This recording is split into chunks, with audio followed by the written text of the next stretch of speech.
2-3 июльдә Мөслим районында федераль авыл сабан туйы була. Анда илнең төрле төбәкләреннән 500-дән артык кунак чакырылы.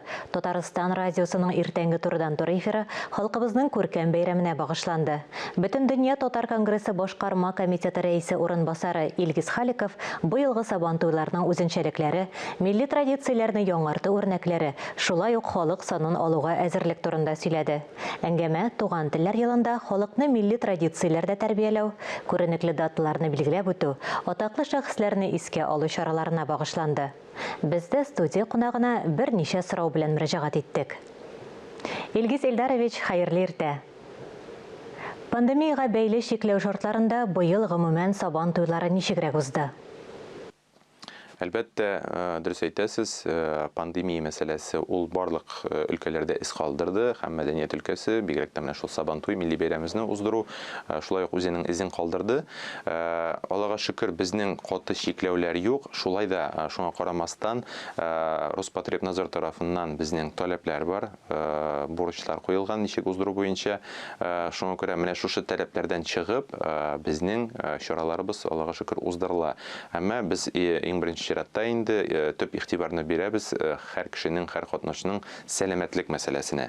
Әлбәттә, без истә тотабыз узган елда инде безнең сабан туйлар онлайн форматта узды. Бу инде башка чара булмаганлыктан онлайн формат булды. Әмма без беләбез, сабан туй ул җанлы чара, җанлы бәйрәм. Шуңа күрә ул теге кеше катнашында узарга тиеш, ачык һавада, табигатьтә. Менә бу ел андый мөмкинлекләр бар. Һәм инде менә шушы мөмкинлекләр булсын өчен без менә төп кагыйдәләрне сакларга тиешбез. Шуңа күрә төп басым безнең менә шушы кагыйдәләрне үтәү. Сабан туйларына элеккечә сөлге, башка бүләкләр җыю, милли ашлар әзерләү кебек традицияләрне яңартуга ничек карыйсыз? Урынлы сорау. Менә дөрестән дә ул һәрбер районда, һәрбер авылда, һәрбер җирлектә дип әйтик, үзенең традицияләре бар. Әмма безнең төп максатыбыз ул бердәм татар халкына хас традицияләрнең саклануы. Менә бу юнәлештә бүгенге көндә әлбәттә безгә бигрәк тә яшь буын белән, яшьләр белән агарту, укыту эшләре алып барырга кирәк. Әлбәттә, монда төп бурыч ул безнең мәдәният министрлыгына, районнардагы бүлек, мәдәният бүлеге җитәкчеләренең җилкәсенә, аларның өстенә ята. Монда менә киң кырлы шундый эшчәнлек алып бара кирәк. Һәм инде бу юнәлештә зур адымнар ясалды һәм ясала да. Әйтик, агымдагы елның апрель аенда менә без сабан туйга багышланган курслар уздырдык. Менә шушы курсларга без бик шундый саллы галимнәребезне чакырдык. Ул инде мәдәният өлкәсеннән, мәгариф өлкәсеннән, сәнгать өлкәсеннән һәм инде сабан туена багышланган барлык еллар буенча менә укыту эшләре алып бардык, комментарийлар бирдек. Сораулар күп булды.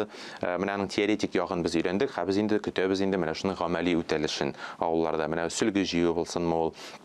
Чөнки ул ниндидер авылда менә ул үтәлә, кайсындадыр ул ничектер формаль гына карала. Без инде менә аны бер уртак бер знаменательгә туры китерәбез килә. Сабан туен ЮНЕСКО оешмасының матди булмаган мирасы исемлегенә кертү турында берничә ел инде сүзләр йөри. Моның үзенең процедур ягы бар. Чөнки ул теге менә теләк булды да, аны шундук тормышка ашырдың түгел. Аны испатларга кирәк, аны расларга кирәк. Аның үз процедуралары бар. Ул инде ЮНЕСКОга мөрәҗәгать итүләр, аны дәлилләү. Мин вакыт буенча ниндидер билгеле конкрет даталарны әйтә алмыйм бүгенге көндә. Тик менә барыбыз да бу эшкә тотынсак яхшы булыр иде. Чөнки ул бер генә кешенең, бер генә ведомствоның, министрлыкның эше түгел. Бу гомумән барлык татар халкының максаты, аның бурычы. Бүгенге көндә бу эшкә менә без яңадан кирешә башладык. Берникадәр ел элек бу эш башланып киткән иде. Әмма кызганычка каршы менә без ниндидер әле мактанырлык нәтиҗәләр турында сөйли алмыйбыз. Әмма шулай да бу юнәлештә эшне туктатмыйбыз һәм киләчәктә менә ЮНЕСКОның материаль булмаган байлык исемлегенә сабан туебызны кертү хыялы белән яшибез. Мөслимдә федераль авыл сабан туеның үзенчәлекләренә дә тукталсагыз иде.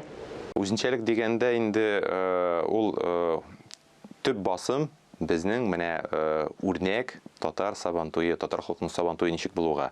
Чөнки монда барлык безнең теге милли уеннар булсынмы, ачабышы, көрәш, менә бик җаваплы каралган. Сабантуй мәйданчыгының урнашу урыннары, аның ниндидер таләпләре, менә ул үрнәк буларак төп басымны без эшлибез, менә килгән делегатлар да күрергә тиеш. Менә үз төбәкләрегезгә кайтып, сез нәкъ менә шулай итеп уздырырга тиешсез. Монда һәрбер детальгә игътибар бирелә. Концерт программасына киликме? Әйтеп үткәнемчә, ул безнең 2 көн дәвам итәчәк. Һәм инде монда әлбәттә сәхнә йолдызлары катнашачак. Сәхнә йолдызлары белән бер рәттән үзешчән ансамбльләр, коллективлар, җырчылар катнашачак. Һәм инде менә шул 2 көнгә сузылу, ул менә мөмкинлек бирә һәрберсенә менә шул иҗат коллективларын үзен күрсәтергә. Ул бит үзенә күрә бер профессиональ майданчык, менә үзеңә профессиональ яктан үсү өчен.